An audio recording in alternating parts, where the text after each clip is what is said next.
Benvenuti e benvenute a tutti i telespettatori e telespettatrici per questa nuova puntata di Calcio Vero, il format che vuole dare voce e credito a chi compone questa categoria. Stiamo parlando di allenatori, mister e direttori. A proposito di direttori, oggi abbiamo qui al mio fianco un massimo esperto della categoria. Stiamo parlando del direttore Leo della Trevigliese. Ciao, grazie dell'invito. Come va? Tutto bene? Ah sì, dai, è stata una settimana positiva. Dai. Questi 3 punti a Palazzolo sicuramente hanno portato bene. Hanno portato un po' di entusiasmo e sembrerebbe che cominciamo a raccogliere i frutti del lavoro. Perfetto, invece oltre agli ospiti che poi avremo in video abbiamo anche al mio fianco il regista che in questo clima natalizio che sta iniziando ad arrivare, giustamente dobbiamo fare il nostro paragone di turno e il nostro produttore di cinepanettoni, il nostro Vanzina. Ciao Jacopo, come va? Tutto bene? Ciao Nicola, grazie, sì. Meno male, sei pronto per parlare di calcio vero anche tu? No, comunque oggi? non ti voglio mettere pressione sul fatto che ogni settimana mi devi paragonare a qualcuno. Ma io ogni settimana invece perdo 10 minuti solo per trovare il paragone tuo. Renditi conto. Grazie, ti ringrazio.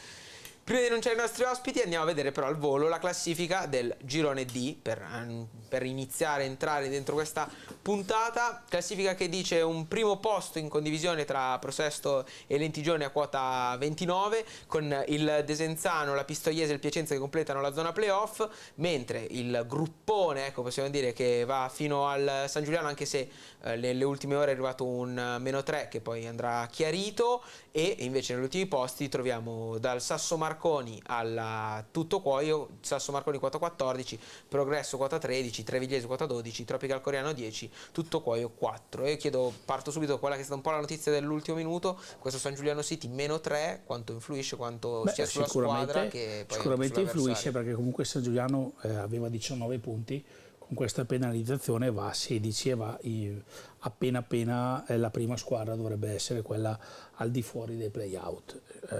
Bisogna andare a fondo, capire se poi venga confermata. Suppongo che comunque San Giuliano faccia ricorso o qualcosa farà, e poi vedremo cosa diranno gli organi preposti per le decisioni. Però è sicuramente un duro colpo, perché farsi togliere 3 punti in un girone come questo, che è molto molto equilibrato e dove, come puoi vedere già dalla classifica, sia nella parte alta che nella parte bassa si è racchiusi tutti in una manciata di punti, 3 punti possono incidere in maniera molto determinante. Invece, sì, parlando della tua Trevigliese, sì, al momento sono 12 punti, ovvero 6 nelle ultime 4, come abbiamo detto all'inizio della trasmissione. Voglio chiederti se effettivamente questa squadra ha raccolto di più o di meno di quello guarda, secondo me la squadra, non lo dico perché sono di parte, ma secondo me ha raccolto molto meno del suo valore e ha raccolto molto meno delle prestazioni che è andata a fare in questo girone d'andata, in queste 13 partite.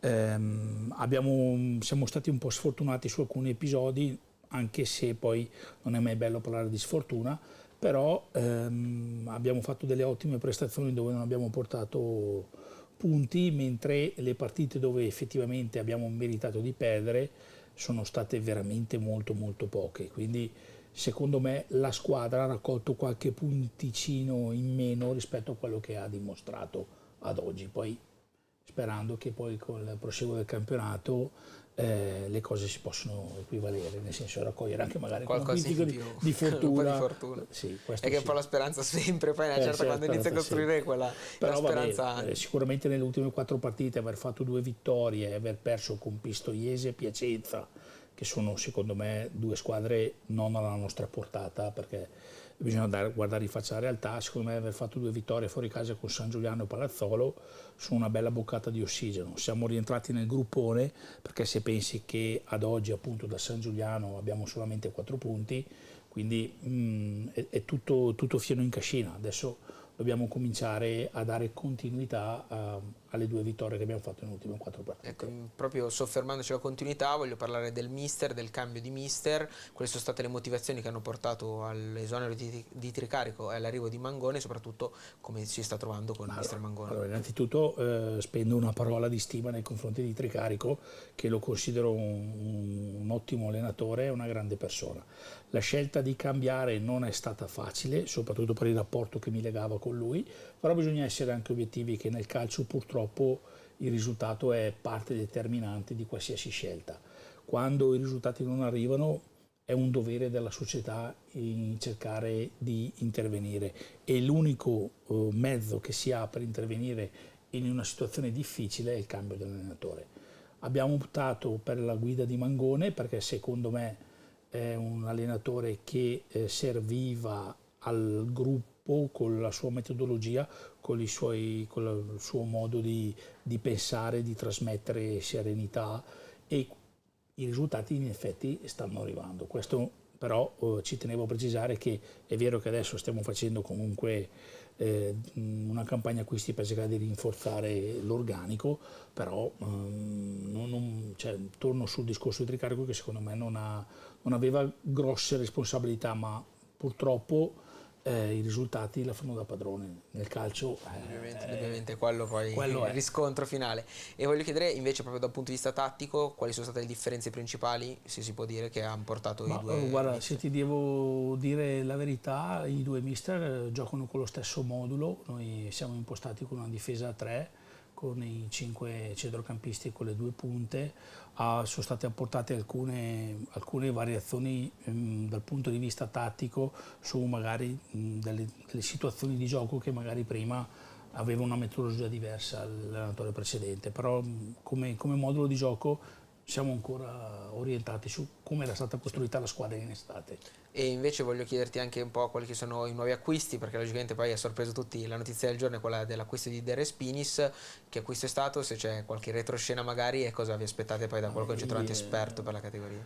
Gli acquisti, come hai visto te, sono negli ultime settimane abbiamo fatto questi 2 acquisti che secondo me sono 2 acquisti importanti per la categoria, ma sono 2 acquisti che abbiamo voluto fortemente per quel pizzico di esperienza che magari nella nostra squadra lo staff, la società era un po' inesperta per la categoria, quindi abbiamo voluto inserire quell'esperienza che serve per trainare un po' tutti. Sono stati 2 acquisti difficili, nel senso che sono state 2 trattative molto lunghe. Con Valagussa ci abbiamo messo più di un mese per cercare nei sotterfugi per cercare di portarlo da noi, e con De Respinis è già da quest'estate che ci parlo, e finalmente siamo riusciti a convincerlo, ma per un sistema che si sono andati a incastrare diversi tasselli. Perciò sai anche qual è il tassello che si va a incastrare adesso a Palazzolo, vuoi dire? No, quello non te lo dico, però nel senso, siamo contenti per adesso dei 2 acquisti che abbiamo fatto. Poi vediamo, sarà il campo a dire se abbiamo fatto bene o se abbiamo fatto bene. Ecco, io proprio su Valagussa, visto che è già esordito, volevo fare una domanda invece dal punto di vista tattico, perché ha sorpreso magari vederlo giocare come quinto contro la Pro Palazzolo. Però appunto è un centrocampista a tutti gli effetti, un mediano. Lui nella nostra squadra sta giocando come mezzala, poi domenica ci sono stati dei momenti che stavamo soffrendo, dove magari si è abbassato sulla linea dei quinti per cercare di dare una mano, ma da noi l'abbiamo preso per fare la mezzala e giocare in mezzo al campo. E io voglio chiedere invece come si vive, visto che hai la capacità, ecco, di essere un direttore sportivo che quando arrivi in una società riesce a stare per tante stagioni e dare continuità nel suo operato, come si riesce in Serie D dove tendenzialmente i direttori cambiano un po' come i mister? Ma questo è un po' la mia caratteristica, perché comunque innanzitutto bisogna trovare una società che ti affida il ruolo di direttore sportivo e che ti affida, passami il termine, carta bianca su tutto quello che riguarda la gestione sportiva e la gestione societaria dal punto di vista tecnico. Ho avuto la fortuna nella mia, passami il termine, carriera di direttore sportivo sia a Trezzo che a Treviglio di avere una presidenza o di avere comunque in questo momento a Treviglio una proprietà dove mi permette di lavorare e di mettere in campo le mie idee. Purtroppo mi piace costruire la società dalle fondamenta, o comunque dal punto di vista sportivo dalle fondamenta, e quindi per fare quello che si vuol fare bisogna avere tempo. Infatti Treviglio è l'esempio lampante che comunque in 3 anni siamo passati da un campionato di eccellenza dove ci si salvava l'ultima giornata con i gomiti, soffrendo come dei dannati, ad arrivare comunque in Serie D. È vero che siamo arrivati in Serie D tramite l'acquisizione del titolo, però è anche vero che l'anno scorso la Trevigliese ha cominciato il campionato con l'intenzione di salire di categoria. Abbiamo perso una finale playoff dove nel primo tempo vincevamo 1-0, quindi siamo andati a 45 minuti da un'ipotetica playoff. Contro una squadra che da lì in poi non ne ha perso. No, quindi siamo andati e siamo stati l'unica squadra delle 4 squadre di vertice l'anno scorso ad aver incontrato la Milanese prima della debacle che c'è stata durante la sessione, quindi tutti gli altri avevano 3 punti in più di noi, ma perché avevano incontrato la Milanese, invece noi avevamo incontrato nel momento che erano alto, quindi se fossimo avete 3 punti in più forse saremmo arrivati secondi noi gli altri, però vabbè. Quindi è stato un percorso di crescita. La società ha voluto regalare la Serie D alla città dopo tanti anni. Quindi in tutta onestà ho il dovere di provarci in tutti i modi per mantenere la categoria, anche perché comunque ho fatto un patto di ferro con la proprietà e quindi devo assolutamente mantenere la categoria. A proposito di proprietà, voglio chiedere come si lavora con una proprietà comunque così intraprendente che anche quando non è arrivata la promozione comunque ha deciso di andare in D perché l'aveva già deciso praticamente nei suoi piani. Ecco. Sì, la proprietà è 3 anni che c'è in questa Trevigliese, praticamente col mio avvento. La proprietà ha comunque posto un obiettivo chiaro e delineato che è la Serie D. C'è arrivata non sul campo, quasi sul campo, ma per vie traverse. Non è facile perché sicuramente è una proprietà che comunque pretende, come è giusto che sia, però c'è un bellissimo rapporto di stima reciproca tra il sottoscritto e la proprietà stessa e tutto il consiglio della Trevigliese, perché non c'è solo la proprietà ma c'è un consiglio importante nella Trevigliese che mi permette di lavorare e di mettere in campo le mie idee, come ho già detto, insomma. Perfetto, ora ti è finita la parte di domande, ora diventi un po' più conduttore, non so se hai esperienze pregresse in questo campo. Iniziamo a parlare del primo dei nostri 2 ospiti, giocatore del girone D che è arrivato dal girone B, giocatore che in realtà non ha bisogno di chissà quali presentazioni perché stiamo parlando di Giorgio Recino, un centravanti che sotto tutti gli effetti, sotto tutti i punti di vista è uno dei migliori della categoria ormai da diverse stagioni, classe 86, 15 presenze, 2 gol segnati e un assist nel corso di questo inizio di stagione, però in realtà i veri numeri sono da quando è arrivati a Crema, perché 2 presenze, 2 gol e un assist, in poche parole decisivo in tutti e i 2 punti costruiti dalla squadra di Crema, sia contro la Pistoiese che contro il San Giuliano City, un giocatore da più di 400 presenze e anche 200 gol nella massima categoria dilettantistica. E come ogni volta dobbiamo andare a fare il classico video, perché in realtà questa trasmissione nasce per dare credito ai giocatori giovani magari che sono in rampa di lancio, però Girecino, visto questo momento di forma, lo volevamo portare un po' a tutti i costi e perciò tocca anche lui questa analisi video che non ha molto senso visto che lo conoscono praticamente tutti, però il giovanissimo Recino, il nuovo attaccante classe 2006 non 86.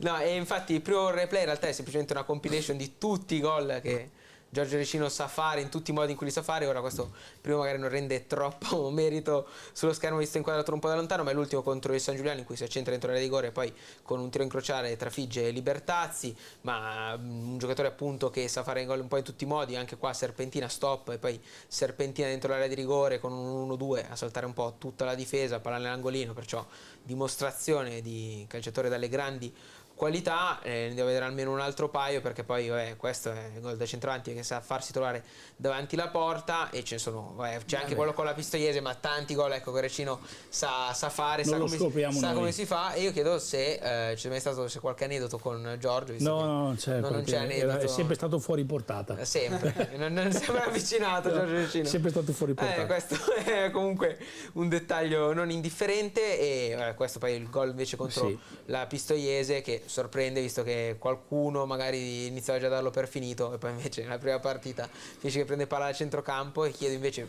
se non c'è stato modo di averlo, come puoi arginare un giocatore come Recino.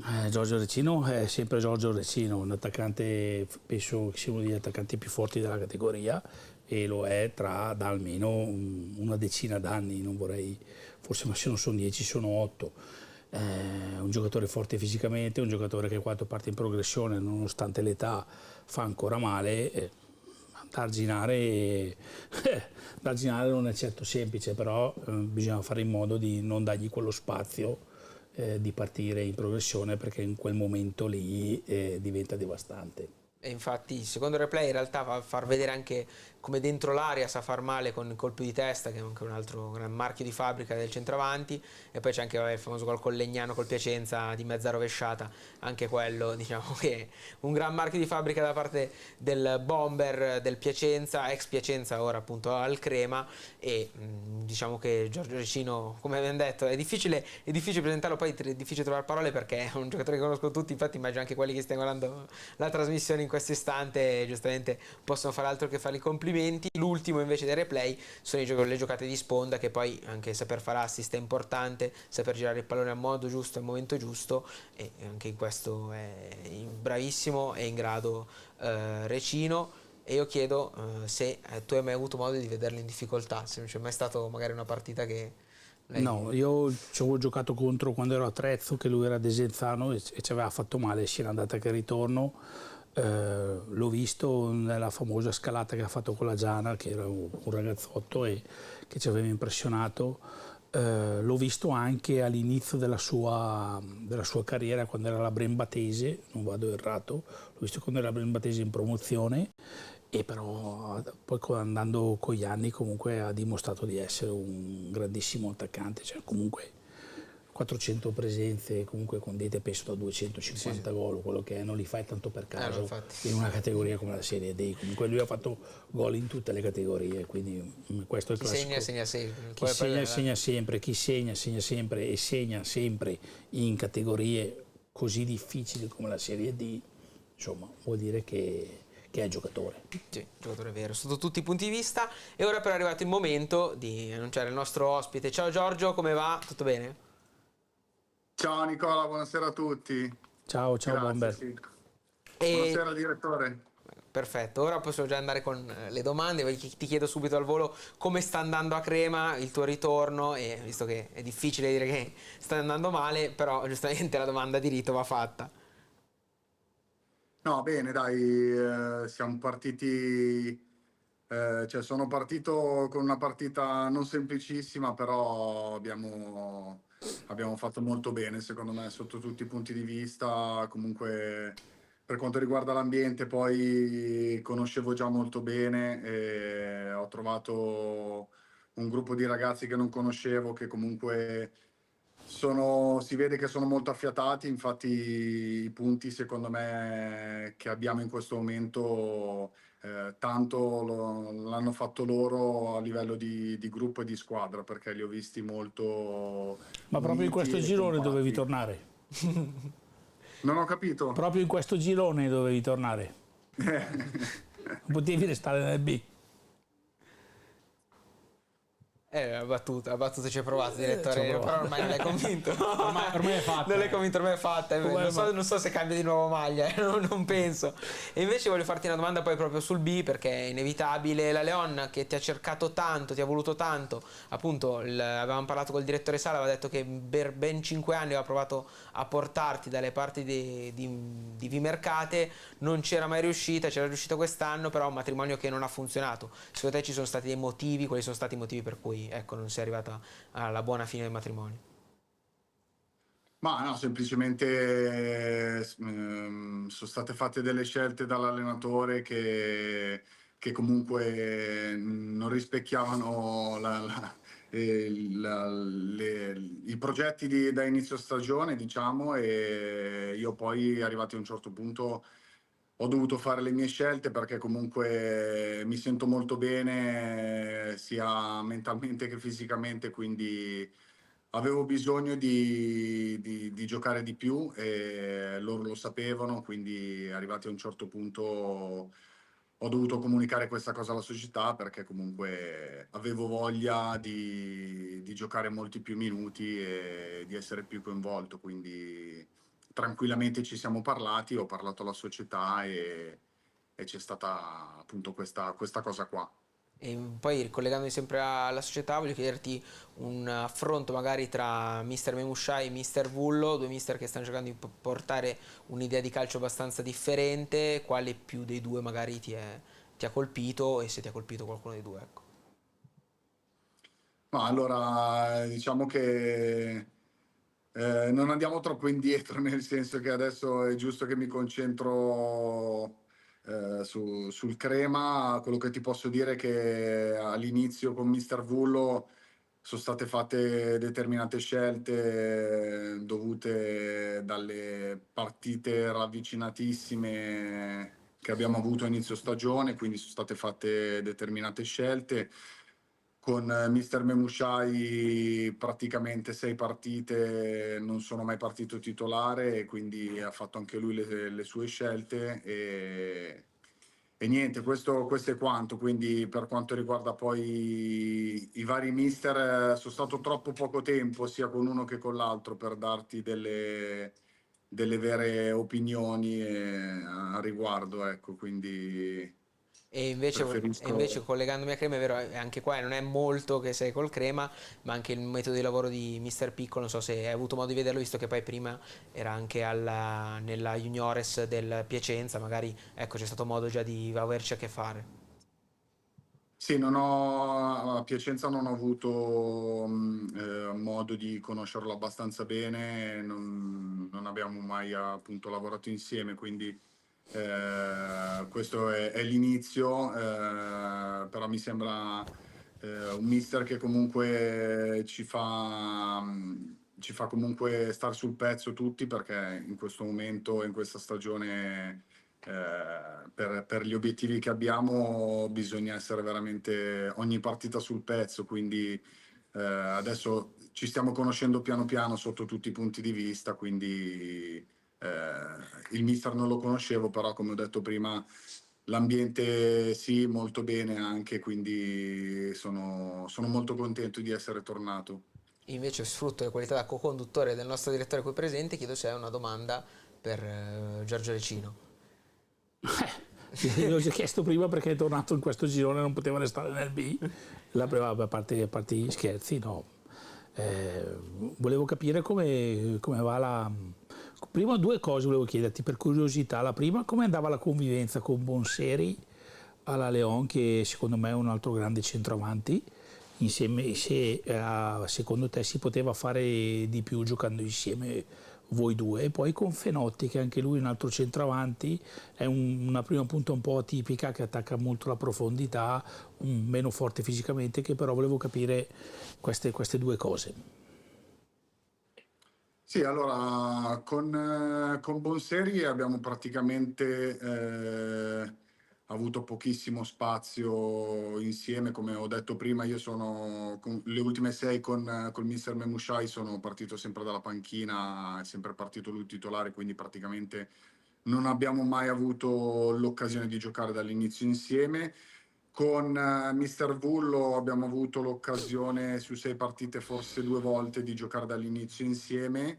Però beh, per quanto riguarda la convivenza al di fuori dal campo è sempre stata super No, ma anche positiva, perché comunque assolutamente. se pensi, E- se pensiamo a un'ipotetica coppia Recino Bosseri, insomma, Da insomma, ti 50 gol dico, volendo. cioè, intendo dire coppia per un campionato di vertice in una squadra di Serie D. Cioè, Quello quindi, sicuramente, quello cioè, sicuramente. quello ha fatto tanto clamore il tuo arrivo alla Leon quando sei andato alla Leon con Bonsieri. Ti ripeto, partire sulla carta Recino Bonsieri, insomma, Sì, sì, no, parti un con attacco 50 di gol, spessore. parti con 50 gol prima di cominciare il campionato, insomma. E invece collegandomi poi sempre ai mister, che stavamo parlando prima dei mister, e voglio chiedere se c'è proprio un tecnico che effettivamente ti è rimasto un po' più nel cuore per modo e per quello che ti ha dato, ecco, in questa tutta tua carriera. Allora, finisco con la risposta al direttore velocemente, Sì, che sì, mi aveva sì. chiesto anche di Fenotti. Fenotti, vabbè, ormai sono solo praticamente 2 settimane 2 o 3 settimane che lavoriamo insieme. Adesso, tra l'altro, è stato espulso, quindi per 3 partite non giocheremo insieme, però le prime 2 partite che abbiamo fatto insieme, nel modulo che ha adottato il mister, secondo me ci troviamo anche molto bene. Abbiamo delle caratteristiche che secondo me possono compensarsi l'una con l'altra, quindi secondo me potrebbe esserci una buona intesa tra di noi, Sì, sono ecco. d'accordo anche io, infatti te l'ho Quindi chiesto apposta perché questo è quello vi che mi sento di compensate dire per il bene, momento. vi compensate bene Eh, secondo me. non ho capito? Vi compensate bene secondo me. Sì, anche secondo me, per quello che ho visto fino adesso, sì, poi col passare degli allenamenti e delle partite lo capiremo sempre meglio, Sì, ecco. sono d'accordo. L'altra domanda che mi hai fatto, Nicola, scusami? Era su qualche mister che invece ti è rimasto nel cuore e ti ha dato, diciamo, quella spinta poi nel calcio in questa tua carriera. Ma allora, non andiamo troppo lontano, ti dico Mister Maccarone a Piacenza, il primo anno, anche se è durato poco purtroppo perché poi è stato esonerato, però a livello umano secondo me è veramente una persona eccezionale. Ci sono rimasto davvero male quando è andato via, perché comunque la prima cosa che poi alla fine ti rimane è il discorso umano, secondo me, sia in campo che fuori, sia che nello spogliatoio, sia con lo staff. Secondo me sono le cose che poi ti rimangono sempre. Oltre a quello che ci dava a livello umano, secondo me anche come idee a livello di gioco, soprattutto per me, perché poi faceva il mio stesso ruolo, quindi mi ha dato veramente tanti consigli. Ho imparato veramente tanto per quel poco che c'è stato, quindi mi viene da farti il suo nome. E invece ora poi mi viene spontanea la domanda, voglio collegarmi, chiedo se effettivamente un mister che è diventato mister ma era un calciatore ed era un calciatore ad alti livelli, parte diciamo con una marcia in più poi quando ha a che fare con gruppi squadra magari anche importanti proprio come quello del Piacenza. Sicuramente sì. Ci sono mister che comunque devono dimostrare e devono far capire che possono rimanere in certe situazioni, in certe piazze per affrontare determinati campionati. E invece poi, ora collegandomi sul campo da gioco, la domanda che viene spontanea è un po', diciamo, dopo tanti anni, sempre ad alto livello, come Giorgio Recino vive la settimana, come si prepara la sfida e come arriva a una partita, ma anche come vive poi la stessa partita, visto che sei figlio anche magari di un calcio diverso da quello che si vive oggi. Sì, sicuramente 10 anni fa, 15, 20, quando facevo il giovane io, era sicuramente diverso da adesso, però comunque preparo la partita come ho sempre fatto, cercando di allenarmi tutta la settimana forte, perché poi sono le cose che poi ti riporti in campo. Con la stessa passione e la voglia di quando veramente avevo 20 anni, e quindi solo così sono le cose che alla fine mi fanno andare avanti e mi fanno star bene, ecco. Invece direi, chiedo anche a te come è Dimmi, dimmi. come è cambiata un po' gestire le trattative magari con i giovani. Ecco, ora Beh, è cambiato radicalmente. Secondo me negli ultimi 2 o 3 anni il calcio dilettantistico, almeno dilettantistico in questa categoria, è cambiato radicalmente. Ormai è un calcio professionistico, perché comunque con la riforma dello sport, con i contratti, con tutto quello che ci sta dietro, è diventato davvero un lavoro, quindi pertanto si può paragonare a un calcio professionistico. È sempre più difficile, secondo me, fare le cose fatte bene, mantenere tutti gli impegni, mantenere gli impegni anche fiscali, insomma, c'è dietro un lavoro importante, un lavoro che una società, per chi è all'esterno, non lo percepisce, invece ad oggi è davvero molto molto impegnativo, quindi bisogna essere anche fortunati come lo siamo noi a Treviglio, dove abbiamo alle spalle una società forte e anche degli operativi che fanno un lavoro straordinario per la società stessa. Perfetto, e infatti era un po' quello che dicevo, perché tutti quando vengono qua o comunque quando si parla di questo discorso dicono che negli ultimi 2 o 3 anni c'è stato proprio un cambio radicale, ma anche poi nelle trattative, nel gestire i giocatori che vengono. Difficilissimo, poi il mondo dei procuratori in questi ultimi 2 o 3 anni è esploso. Sì. E quindi è diventato ancora più difficile, quindi sai, poi parlare di procuratori in queste categorie magari non avrebbe neanche senso, però ormai purtroppo... Cioè, ormai quasi tutti anche in D hanno il procuratore in realtà. Non quasi tutti, cioè, i procuratori ce l'hanno tutti, in eccellenza ce l'hanno tutti e addirittura cominciano ad affacciarsi anche nelle categorie inferiori, quindi devi per forza essere aggiornato, devi per forza, passarmi il termine, essere sgamato, perché altrimenti fai poca strada. Cercano di fregarti in ogni modo.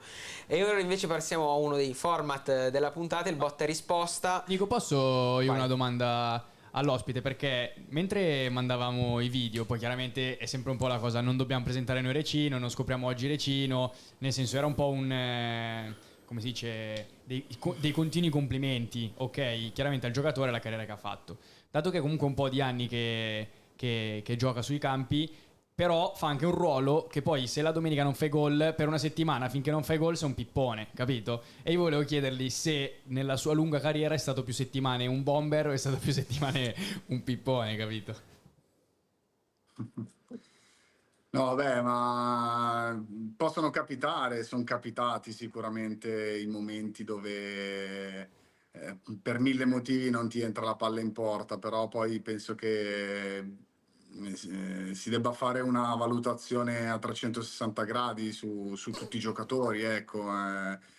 Poi ogni ruolo ha il suo. Io se non dovessi far gol, comunque cioè, posso essere utile alla squadra anche in altre situazioni, ecco, quindi bisogna cercare di stare il più lucidi possibili e se c'è il periodo dove non ti entra la palla, diciamo che Recino ne ha aiutare avuti comunque la pochi. squadra Diciamo che era più, ho sbagliato forse esprimere, era più un chiaramente visto da fuori, non di come lui si diciamo che sentisse, Recino no? di sentirsi pippone poche volte va. No, certo, io dico il tifoso medio che va allo stadio e Recino non fa gol, sbaglia lo stop, dice ma questo qua è da cambiare, dai, prendere l'attaccante. No, penso è proprio... vecchio, È vecchio, È più facile che dicono che sei vecchio, dai. Esatto. Ma quello poi ormai alla fine il tifoso medio ha sempre da trovare qualcosa da dire sotto tutti i punti di vista. E invece ora possiamo andare con il botta e risposta, qualche domanda secca da rispondere appunto veloce, fatta a Giorgio, e partiamo subito con chi vince il girone D.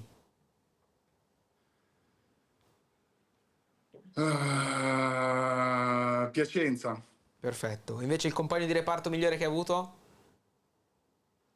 Compagno di reparto migliore che ho avuto. Perna. Vabbè, un nome incredibile comunque. Il Crema arriva? Il Crema arriva nelle prime 10. Perfetto. Invece il gol che non dimenticherai mai? Questa è una bella domanda. Fortunatamente ce ne sono tanti che non dimenticherò mai. Te lo dico io, Giorgio, qual è? Quello con la Giana contro la Caronese. Sì, quello sicuramente nella top 3, quello in Sì, rovesciata sì, all'ultima partita sì, che poi sì, abbiamo vinto il campionato. sì, Sì, sì, sicuramente quello è uno di quelli che non dimenticherò mai. sì. Invece la squadra a cui ti senti più legato? Crema e vabbè Giana perché comunque ho vissuto tanto, ma ti dico anche Piacenza. Ok, invece il prossimo obiettivo di Giorgio Recino? Il prossimo obiettivo è continuare sui campi e possibilmente con il Crema, anche perché il presidente Zucchi mi ha dato la possibilità di entrare a far parte di un progetto nuovo e quindi al di fuori del campo abbiamo iniziato questa nuova cosa insieme con uno staff di 5-6 persone. È un progetto molto interessante, molto bello e mi ha coinvolto in questa cosa qua e quindi uno dei miei progetti è anche quello di rimanere ecco, nell'ambiente del calcio il Non- più tardi possibile. E allora di conseguenza collegata, Giorgio Recino giocherà fino a... 45. Allora, in stile Buffon, in stile Buffon. E invece la squadra con cui avresti sempre voluto giocare, ma non è ancora capitato, non succederà mai, ecco. Il Milan è la mia squadra del cuore, Ok, ovviamente. perfetto. E la penultima è il momento più difficile della tua carriera? Il momento più difficile della mia carriera, sicuramente i 2 anni che sono andato via dalla Giana dopo 4 anni molto belli, 3 vittorie di campionato, un anno in Serie C, ho fatto per assurdo dopo la Serie C 2 anni dove ho giocato in Serie D, ma sono stati 2 anni, tra virgolette, più brutti della mia carriera, ecco. E invece la multa più iconica che hai dovuto pagare?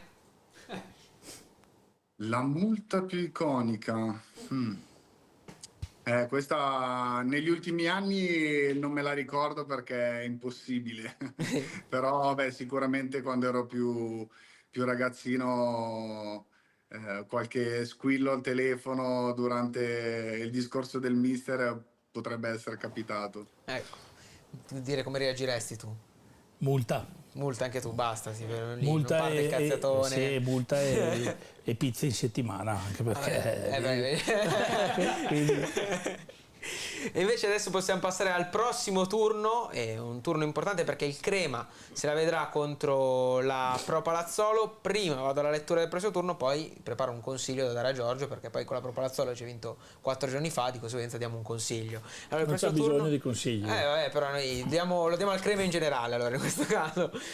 Desenzano Imolese, Cittadella Vismodena, San Giuliano City, Crema contro appunto abbiamo lo sapevo che cosa succedeva. La Pro Palazzolo, l'hai appena La Pro detto. Palazzolo, no, infatti, ma io però qua non riesco a vedere bene.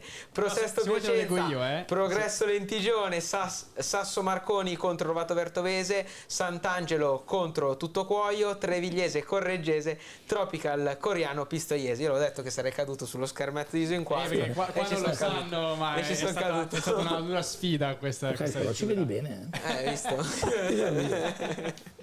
Però comunque l'ho toppata, perciò male. E detto questo, non so come si affronta questa Pro Palazzolo. Ma Pro Palazzolo, noi domenica abbiamo fatto una buonissima partita, è stata una partita giocata a viso aperto da entrambe le squadre.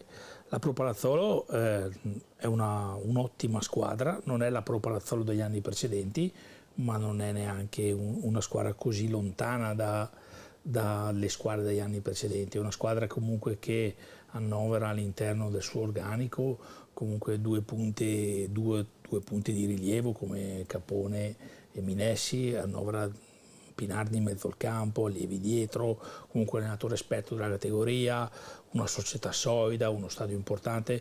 È una bella gatta da pelare.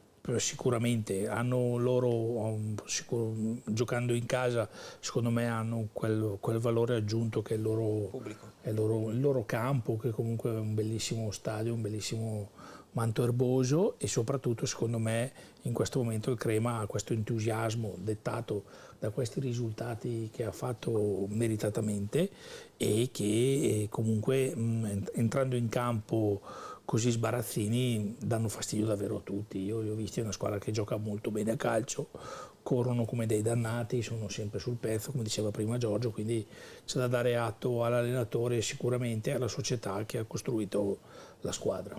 E invece a Giorgio facciamo la domanda classica a cui puoi rispondere in maniera classica: che partita ti aspetti contro la Pro Palazzolo?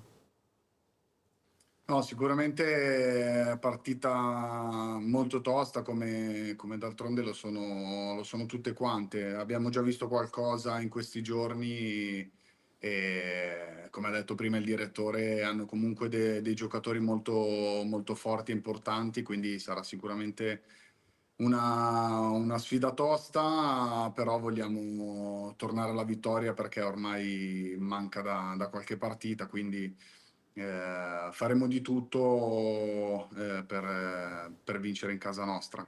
Prima di concludere il collegamento faccio una domanda, diciamo che l'ultima domanda è sempre un po' questione di rimorsi, rimpianti, e voglio farla anche a Giorgio Cino, una carriera incredibile, chiedo se magari c'è qualche rimpianto, magari nella tua carriera, soprattutto negli ultimi 8-9 anni, c'è stata la possibilità di tornare in C, magari anche da protagonista, e non l'hai fatto, e se è un rimpianto oppure sei contento di come è andata poi alla fine la tua carriera. No, alla fine rimpianti no, alla fine sono contento delle scelte che ho fatto. Se posso dirti un rammarico più che un rimpianto è sicuramente i 2 anni a Piacenza l'anno scorso, 2 anni fa. Non aver vinto è stato comunque una bella batosta, ecco, perché comunque c'erano tutti i presupposti per farlo e mi sarebbe piaciuto vincere lì in quella piazza lì. E dal punto di vista delle individualità è vero che sono state 2 stagioni totalmente differenti, ma era più forte il primo Piacenza, quello che è arrivato dietro il Caldiero fino all'ultima giornata, o quello dell'anno scorso che poi in realtà proprio il campionato è andato sempre tutto storto, complice anche gli infortuni magari, ma dal punto semplicemente dell'individualità quale Piacenza secondo te era più forte? Molto probabilmente il primo anno. Poi, come hai detto giustamente te, purtroppo il secondo anno abbiamo avuto troppi giocatori forti, secondo me, che non hanno praticamente mai visto il campo quasi, perché comunque abbiamo avuto degli infortuni molto pesanti, quindi non siamo stati al completo mai. E quindi ti dico, il primo anno sicuramente eravamo più forti, secondo me. Perfetto, io detto questo sono, sono a posto così, possiamo anche salutare Giorgio e poi augurarti, diciamo, buona fortuna per il match contro la Pro Palazzolo che arriverà questa Scusa domenica. Nicola, chiediamogli a quanti gol chiude la stagione Giorgio, no? Ditemelo voi, dai, così No, vabbè, ho un diciamo, obiettivo. facciamo così, una cifra sotto, quale saresti deluso? Sotto i 10 sarei deluso. Perfetto. Finalmente esistono ancora gli attaccanti veri allora, 10 dopo aver perso 12 partite praticamente, non ne ha fatto male. Esatto. Devo recuperare, adesso devo recuperare. Perciò media di una partita da qua a fine girone. Va bene così, grazie mille Giorgio e buona serata. Grazie a voi, buona Ciao, serata. ciao Giorgio, ciao. Buonasera direttore, arrivederci. E invece poi abbiamo parlato del prossimo turno, prima di passare al girone B e poi al nostro prossimo ospite, chiedo anche a voi che prossimo turno vi aspetta. Noi giochiamo in casa con la Corregese, vogliamo dare continuità alla vittoria di domenica e quindi abbiamo preparato tutta la settimana perché dobbiamo assolutamente fare ancora punti, quindi questa è la nostra idea, la nostra priorità e dobbiamo assolutamente fare punti. Chiedo se in Serie D può essere un vantaggio il fatto che comunque la Correggese ieri era impegnata in una partita che è quasi storica per lei, perché comunque quarti finale di Coppa Italia contro Pistoiese. Insomma, il turno infrasettimanale, che sia Coppa Italia o che sia una partita di campionato, dà sempre fastidio. È anche vero che in questa categoria la maggior parte dei giocatori sono comunque professionisti, pertanto sono anche abituati a queste cose. Però il turno infrasettimanale è un fastidio. Adesso noi arriviamo carichi, loro stanno vivendo un momento un po' così, visto i risultati che hanno fatto nelle ultime partite, dobbiamo assolutamente approfittarne. Perfetto. Detto Nico, questo, ti riporto solo prima di cambiare girone e per continuare, per finire, anzi con il direttore, anche se poi magari sono state poi anche snocciolate già queste cose qua, però arriva una domanda dalla chat, quindi io la leggo, così che magari chi si è collegato e ha fatto la domanda non ha sentito precedentemente i discorsi del direttore. Sostanzialmente dice che voleva chiedere se sente forte il cambiamento di marcia e di atteggiamento della sua squadra e se pensa di aver chiuso la campagna acquisti. Il cambiamento di marcia sicuramente c'è stato, perché se nelle ultime 4 partite fai 2 vittorie e nelle precedenti 10 partite hai fatto solo 2 vittorie, già i numeri parlano di per sé da solo. Siamo ancora vigili sul mercato, probabilmente inseriremo ancora qualcos'altro giusto per andare a perfezionare quello che secondo noi manca ancora all'interno della squadra, però ad oggi abbiamo tante idee ma nulla di concreto. Perfetto, dove lo volete aggiungere? Avete fatto un centrocampista, un attaccante? Ma il difensore l'abbiamo fatto un mesetto fa, abbiamo fatto Cortinovis, quindi basta. Uno per reparto l'abbiamo fatto. Probabilmente ma nei portieri, portieri siamo contenti, no, probabilmente adesso, a parte tutto, penso che andremo a inserire delle quote, perché in questi giorni abbiamo fatto diverse rescissioni per un motivo o per l'altro, quindi anche numericamente a livello di quote 0,6-0,7 siamo un po' limitati. Ok, perfetto. Ora invece possiamo passare al girone B, partiamo dalla classifica. In questo caso con la Folgore Caratese in vetta, con il sorpasso ultimato proprio questa domenica ai danni del Chievo Verona, e poi completa, diciamo, la zona playoff di altissimo livello Casatese Merate e Brusaporto a quota 27. No vabbè, ma ormai la sua memoria, ecco. la sua memoria. Dal Milan Futuro possiamo dire fino all'Oltrepo parte un gruppone in 3 punti, perciò ogni settimana poi con la zona di classifica dai 21 ai 18 viene stravolta totalmente, e invece poi da Scanzo Rosciate in giù si lotta per la salvezza, e sicuramente sorprende la Varesina che torna a far punti importanti su un campo importante, forse più difficile di tutto il girone, e invece dietro ancora un po' fermo al pallo il Pavia, che preoccupa visto che non riesce a trovare continuità di risultati. E poi ora arriva un altro big match contro la Casatese Meratio. Chiedo se hai avuto modo di vedere questo girone. Sì, io guardo, questo è un altro girone bello, difficile, perché comunque se analizzi, io parlo sempre per le squadre che lottano per la salvezza, perché noi siamo quasi fratelli da quel punto di vista lì. Comunque se vedere in basso la classifica il Pavia, la Varesina sono realtà importanti e fa specie, quindi questo è sinonimo di grandissimo equilibrio e di difficoltà. Faccio un applauso allo Scanzo Rosciate, perché secondo me sta facendo un campionato importante, e anche perché è una squadra dove già quest'estate davano tutti per morti, invece sta dimostrando coi fatti che il calcio è bello anche per questo. Davanti, anche qui, colpisce un po' la classifica del Milan Futuro, vederlo. Io ero quasi convinto che avesse vinto il campionato mani basse, invece sta trovando qualche difficoltà, probabilmente dovuta come parlavamo prima, in merito a Trevigliese, quando comunque hai una squadra giovane senza giocatori di esperienza della categoria, comunque qualcosa sul campo lasci. E basta, poi nel senso che il girone è comunque bello, è impegnativo. Secondo me alla lunga penso che questo sia uno scontro a 2 tra il Chievo e la Folgore Caratese. Non la Casatese, non la giudice. Casatese è una squadra secondo me molto forte, molto ben allenata, molto ben guidata dal direttore. Comunque il direttore e l'allenatore sono un binomio vincente e importante per la categoria. La proprietà anche lì è molto solida, però secondo me alla lunga il Chievo e la Folgore hanno qualcosa in più. Sì. Certo, nulla può. Non è scritto. Non è scritto, però magari tra 2 litiganti il terzo gol. Sì, no, infatti. No, ma io lo dico soltanto perché credo in realtà molto nella Casatese, perché a me piace il fatto che abbia tenuto tantissimi giocatori l'anno scorso, secondo me quello sul lungo periodo sono già comunque 3-4 anni che fa campionati importanti, cioè, ben allenata, allenatore molto bravo, un direttore esperto della categoria che comunque difficilmente sbaglia i giocatori, una proprietà forte, insomma ha tutto per poter.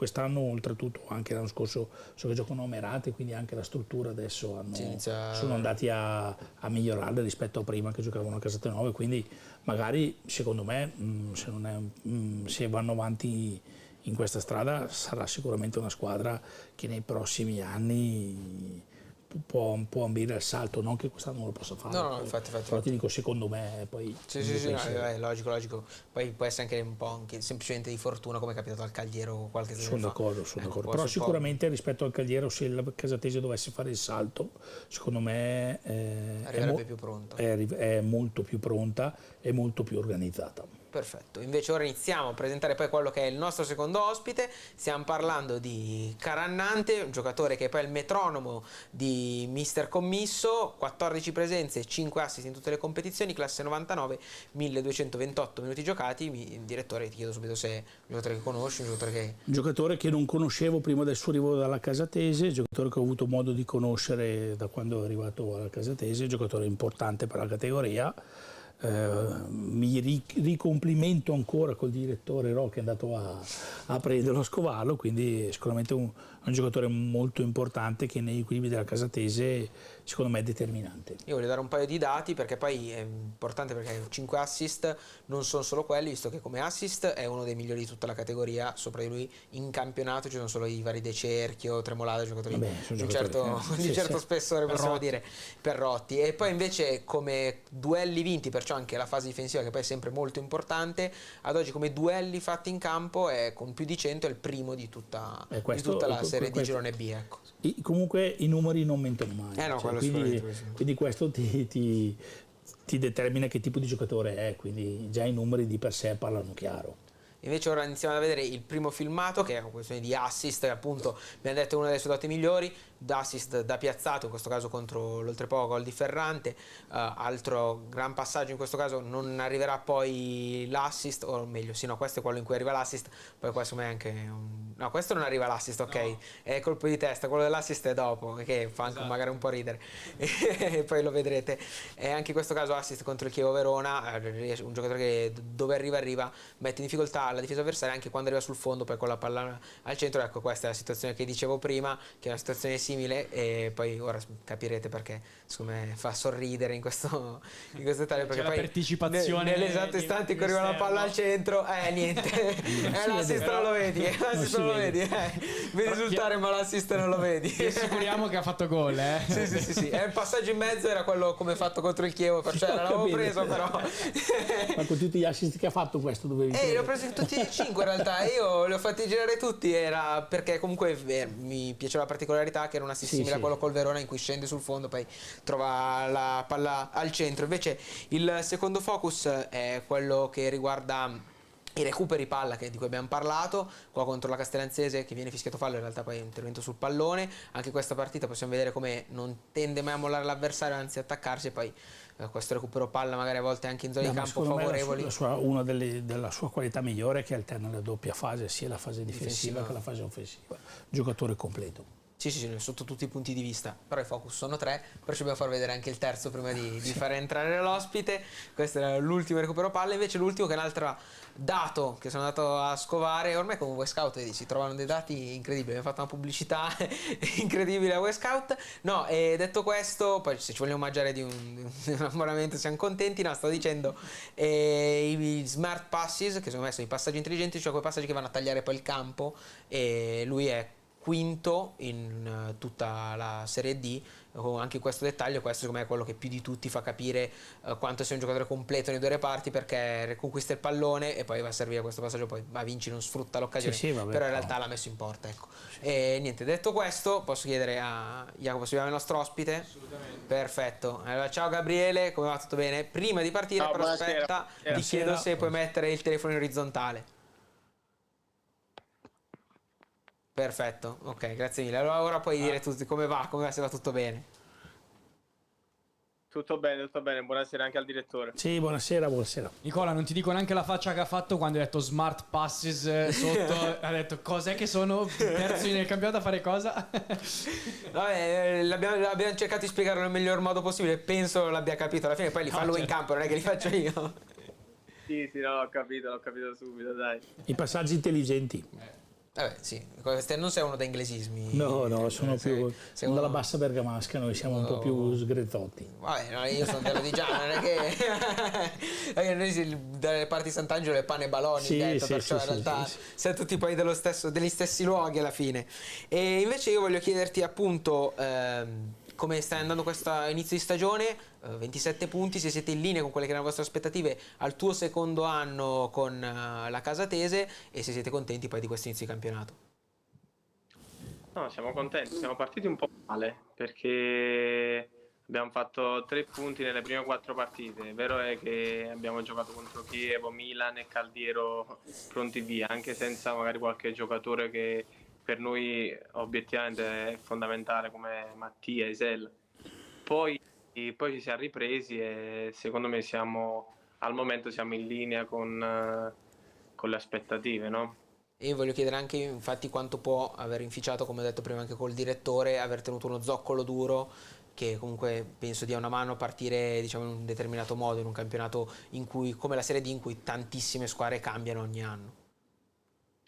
Ma penso sia stato fondamentale perché poi quando giochi con giocatori con i quali poi ti trovi bene, è un gran gruppo anche fuori dal campo, rimanere tutti insieme anche al secondo anno sicuramente è stato una cosa che ci sta avvantaggiando. E invece al direttore, poi questa è la classica domanda che facciamo, te lo dico adesso così è modo di pensarci perché non ho avuto modo di dirtelo prima della trasmissione, Dimmi. uno dei nostri format è il consiglio del direttore al calciatore. E perciò ora ti do un attimo di tempo per rifletterci sopra, non so se ce l'hai così Devo dare un consiglio a sì, Carrera. un consiglio perché questo è uno dei format, però giustamente ti do un po' di tempo perché devo dirtelo prima della trasmissione ma non bene, c'è stato va modo, bene. perciò ti do adesso un po' di tempo. Invece a Carannante voglio chiederle anche quali sono, diciamo, se è consapevole, ecco, e visto che hai giocato in tanti reparti offensivi di assoluto spessore, come valuti questo reparto offensivo, una squadra che comunque mette Ningüe, Avince, Isella in campo, ma poi anche la panchina, diciamo una panchina di assoluto livello, e voglio chiedere come si lavora e se è meglio ecco, giocare con un attacco del genere, visto che poi anche i 5 assi secondo me un po' parlano. No, sicuramente cioè, è facile, no, per noi. Loro sono, ma non hai menzionato anche Goffi e Diana, Sì. perché secondo me è un reparto offensivo di tutto rispetto, no? Adesso magari c'è qualcuno che sta trovando meno spazio, però credo che non tante squadre hanno questo reparto offensivo, per quello che ho potuto vedere, dai, almeno tra l'anno scorso e quest'anno che ho fatto questo girone, no? Sì, no, infatti secondo me poi magari una formazione anche un po' forte, però dopo il Chievo, secondo me il reparto come reparto offensivo è il più forte del girone a mani basse. Poi vabbè, il Chievo ha messo giocatori e metterli tutti insieme, forse solo al Fanta Serie D si riesce e neanche, magari se lo fai in due, il Fanta Serie D riesce a metterli tutti insieme. E detto questo invece voglio chiederti quanto credete di poter mettere il bastone tra le ruote alle favoritissime, come abbiamo detto prima, quelle che sono un po' il Chievo Verona e la Folgore Caratese, e soprattutto quanto ci credete anche in proporzione a quello che avete fatto l'anno scorso, cioè un girone con tante contendenti, siete riusciti ad arrivare lì insieme a tutte le altre, quest'anno invece sono anche un po' di meno e magari viene anche un po' più facile semplicemente trovare una che cade e poi approfittarne. Ma noi ci crediamo, la verità è che ci crediamo, pensiamo partita per partita, però sarebbe stupido, no? Non crederci, tanto sognare non costa nulla, però spero di poter dire a fine anno che diciamo, gli abbiamo messo i bastoni fra le ruote fino alla fine, no? Secondo me possiamo farcela, poi la cosa importante per un gruppo come il nostro è pensare partita per partita, poi alla fine tireremo le somme. E come si vive lo spogliatoio? Comunque uno spogliatoio giovane, e quanto contate voi diciamo un po' più d'esperienza in uno spogliatoio appunto con tanti ragazzi, penso anche ai vari 2008 che sono sempre titolari in mediana e fanno la differenza, i vari Braida e Endao. Ma il gruppo secondo me è sacro, poi per fortuna come hai detto tu siamo rimasti tanti dall'anno scorso, quindi era molto più facile anche far integrare i ragazzi nuovi, no? Poi adesso tu hai menzionato Ndao e Braida che secondo me sono giocatori davvero forti che potranno fare carriera, ecco. Ma come ci sono anche altri ragazzi, mi viene in mente Geddo, lo stesso, non lo so, Pozzoli che quest'anno non è più under, Goffi, però secondo me i giovani quest'anno ci stanno dando una mano, dai. E invece la nuova domanda la voglio fare un po' sulle pressioni che si possono avvertire, perché logicamente la Casatese è un po' un'isola felice, possiamo dire. Poi ha giocato anche magari a Pancastagneo con la Pianese, che è vero, un'altra società che aveva grandi ambizioni, però comunque una società che non offre grande pubblico. E hai giocato allo stesso tempo in società come Monopoli, Grosseto, Cerignola, che invece da quel punto di vista magari offrono altro tipo di pressioni. E come si vive poi la settimana, la stagione, tra la differenza un po' tra giocare al sud in quelle grandi piazze, al centro in quelle grandi piazze, e invece al nord dove effettivamente è tutto un po' più tranquillo. La differenza di pressione c'è, ma se dovessi dirti che la differenza principale è solo di pressione, dai, mettiamola così, perché magari giù ci sono piazze con molti tifosi al seguito, sai, quindi andare a giocare a Taranto, andare a giocare, non lo so, mi viene in mente con la Casertana, non è facile, ecco, mettiamola così. Magari per i giovani può essere un po' più difficile. La settimana secondo me si prepara dai, in modo uguale.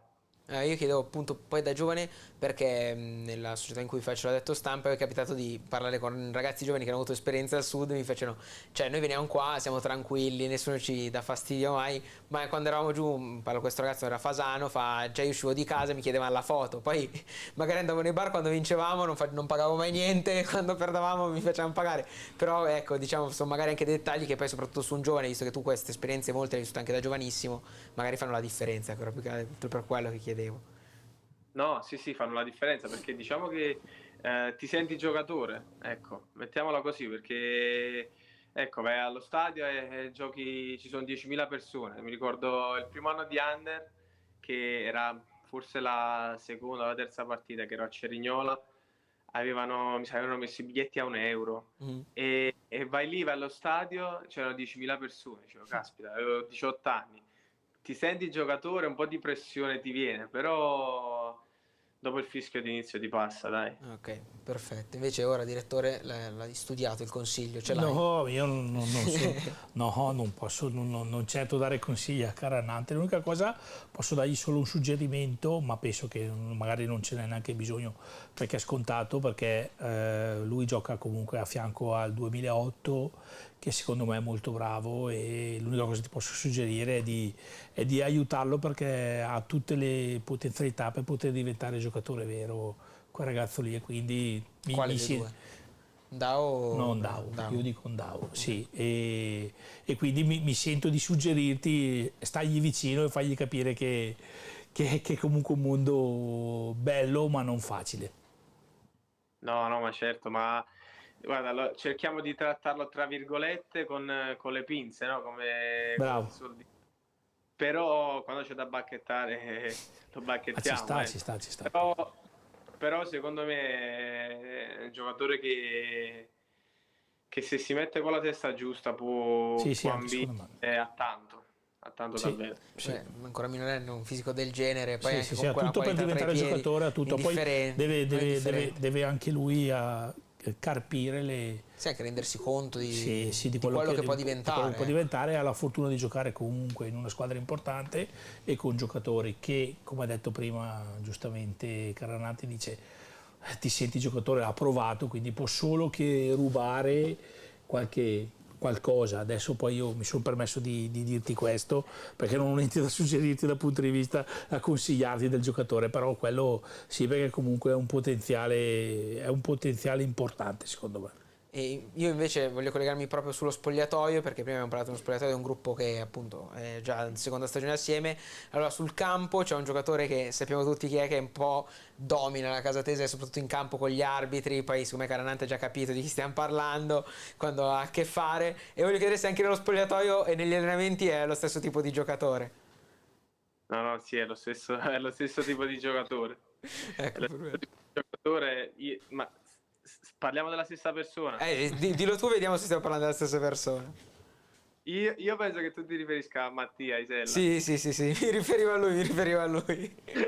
Sì, no, guarda, ti dico, a parte il giocatore, ma poi è una persona d'oro, cioè veramente si fa in quattro per noi ragazzi, per comunque, sai, magari a Capitano volte fare da tante, ma poi un giocatore pazzesco, veramente. L'ho avuto modo di vederlo l'anno scorso per la prima volta, perché poi non lo conoscevo, questo è il mio secondo anno, no, qui al Nord. E troppo forte, veramente, Mattia, troppo forte. Beh, averlo in campo sicuramente... Io lo chiamo Leone Alato.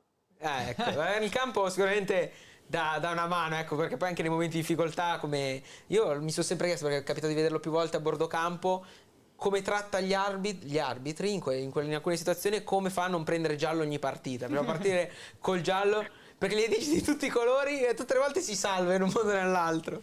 No, si salva in corner, però guarda che l'anno scorso ne ha presi tanti per proteste. Gli dobbiamo far pagare qualche multa quest'anno se ricomincia. Ecco, qual è il dettaglio che ha fatto la differenza? Io a bordo campo contro l'Oltrepolli, l'arbitro l'ha trattato, sembrava... Poi vabbè, logicamente in realtà è un giocatore, stiamo scherzando, sia chiaro, un giocatore di primissimo livello, e forse anche proprio quello che aiuta magari anche nei momenti di difficoltà a trascinare la squadra. Un giocatore però... importante, con una personalità forte. Sì.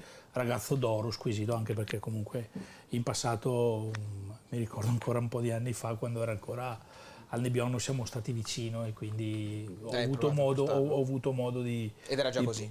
Sì, era già forte, aveva questa personalità in campo, ma solo nella camminata che ha quando entra in campo già... Si incute timore magari. Sì, giocatore importante. Capitano vero, insomma.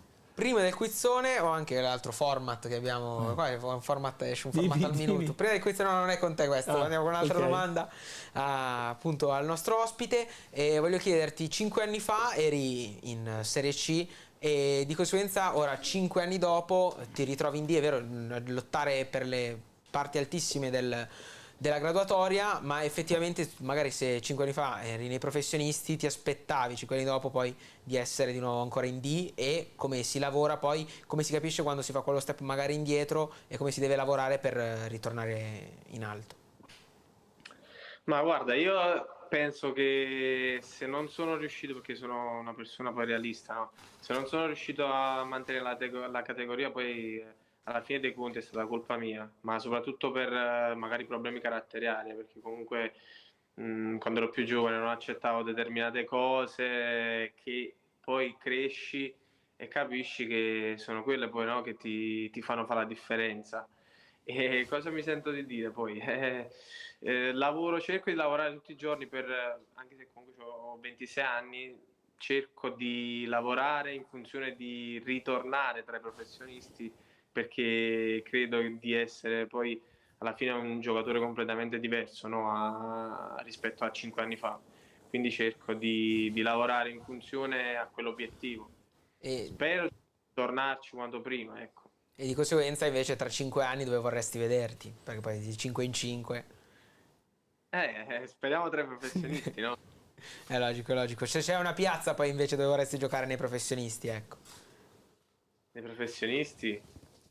Ma ci ho giocato contro qualche anno fa e mi piaceva tanto per la tifoseria Lecco. Ci ho giocato con la Pianese un po' di tempo fa, e tra le piazze del nord, quell'anno c'era anche il Monza nel girone, però capirai che faceva un campionato a parte. Sì. E c'era il Lecco che mi aveva colpito, ecco. Invece ora possiamo andare col quizzone. Spieghiamo le regole, sono semplici, sono 7 domande e chi vince o una bici con cambio Shimano o un set di pentole se sei un giocatore fuori sede, possiamo dire, come gli universitari. Non so quale scegli tu, però c'è già un 7 su 7, perciò batterlo non sarà semplice, detto apertamente. Allora, partiamo subito. Scusa, prima dobbiamo sapere se sceglie il set di pentole o la bicicletta, Questo è fondamentale. 7 pentole mi serve. Le pentole sono... ma io l'ho capito bene, dalla gente si capiva un po', nel senso che non è proprio dobbiamo di Casate Novo. uno sponsor di pentole, perché tutti gli ospiti hanno bisogno di pentole, cioè questa roba è... Perciò dopo Y Scout, sponsor di pentole, se volete una batteria di pentole, e qua BPTV accetta volentieri, grazie mille. Detto questo, partiamo subito forte con la domanda che è sul nostro ospite, domanda tipica sul nostro ospite. Il direttore sportivo attualmente della Trevigliese, prima della Trevigliese in quale altra squadra era direttore?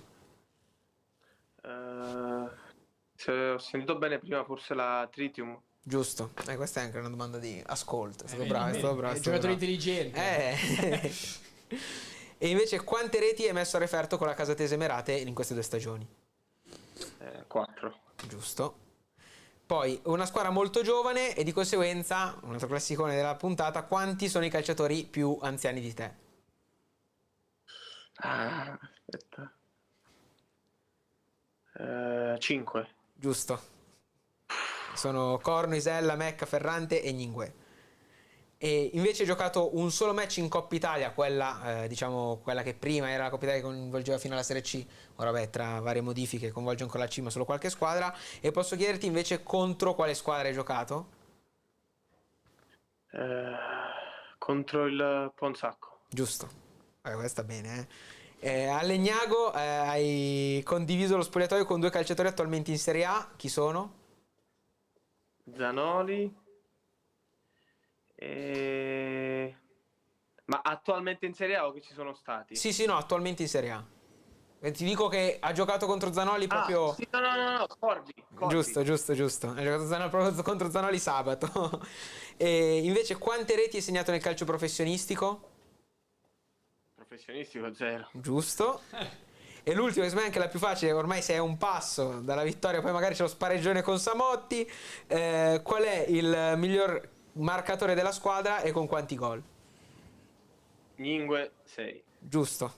7 su 7. Sei il secondo a far 7 su 7, siamo alla puntata 11, perciò ritieni come un gran risultato quello che hai appena ottenuto sotto tutti i punti di vista. Si è salvato che non c'era il patrono, che è stato tolto dalle domande del quiz. Si è salvato, non mi ricordo chi l'aveva indovinato alla fine, ma ha salvato lui tutti alla fine. Quello del Chievo forse ho indovinato, Sì. no? Sì, che era Sanzeno, è vero, è stato napoletano. Lì è stato clamoroso, Bravissimo. perché quello che avevano detto non avrebbe mai indovinato, però vabbè. Non perdiamoci in chiacchiere, il prossimo turno della Serie D, girone B. Brusa Portobreno, Castellanzese Chievo Verona, Leon, Scanzo Rosciate, Nuova Sondrio Oltrepo, Pavia Casatese Merate, Real Calepina Folgore Caratese, Varesina Milan Futuro, Villa Valle Caldiero Terme, Vogherese Virtus Ciserano Bergamo. E qua la classica domanda, ora arriva il Pavia che diciamo è una squadra dai grandi nomi, anche se si sta un po' ridimensionando in queste ultime settimane, e chiedo se non c'è un po' il rischio, vista anche la zona di classifica, di prenderla magari sotto gamba, perché poi alla fine l'unica vittoria secondo me che ha fatto il Pavia veramente diciamo di margine è stata quella col Villavalle 4-0. Un po' la sensazione che è passata è stata anche un po' quella che magari il match è iniziato con la squadra avversaria che l'ha preso un po' sotto gamba. No, sotto gamba no, sicuramente, proprio te lo assicuro, è impossibile sotto gamba. Che invece sarà una partita difficile, ne sono certo, perché poi quando, come dicevi tu prima, no, una squadra comunque costruita per fare altro, ti trovi lì, inizi ad aver paura, no? Insomma, quindi adesso che i punti iniziano a contare, secondo me loro daranno il 100% domenica contro di noi. Dovremmo essere bravi a sfruttare le occasioni che ci capiteranno, sapendo che comunque non sarà facile. Invece il direttore, chiedo, da direttore, logicamente gioca la Trevigliese alle 2:30 domenica, Sì. però se non avesse giocato la Trevigliese, qual è la partita che saresti voluto andare a vedere? Ma di questo girone o in Sì, generale? del prossimo turno, ecco, se vuoi te lo rilego perché sennò da qua. Sì. Brusa Portobreno, Castellanzese Chievo Verona, Leon Scanzo Rosciate, Nuova Sondrio Oltrepo, Pavia Casatese Merate, Real Calepina Folgore Caratese, Varesina Milan Futuro, Villavalle Caldiero Terme e Vogherese Virtus Ciserano Bergamo. Se sarebbero state tante da andare a vedere, sono tutte delle belle partite. Probabilmente sarei andato a vedere Vogherese Virtus Ciserano Bergamo.